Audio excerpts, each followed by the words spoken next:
Napunog daghang tao ang Abriza Mall of Davao tungod sa Salamat Kapamilya Show tong niaging Biyernes sa hapon. Nakitaan sa mga Davaoenyo ang lain-laing artista, sama ni Ryan Mac, Alex Gonzaga, Jason Gainza, John Prats, ug Melay Cantiveros. Mas nagusog pa ang syagit sa mga tao human paggawas nila Sian Lim,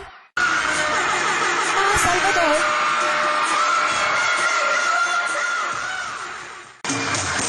ug Angelica Panganiban.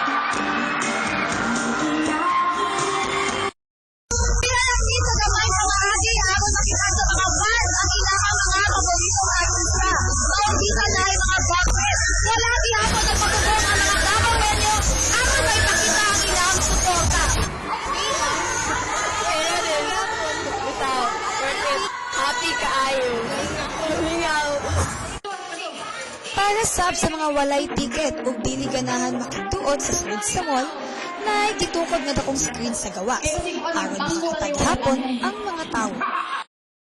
Useful kayo siya, no? Labi na sa talang taga Davao kay mag-strict kayo ang atong mga guard sa sulod sa mall. So, murang uban nga mga tao di kasulod. So, instead na mudaghan sila, mubuot sila sa sulod sa mall, dili na lang sa gawa. So, dili mas klaro pa.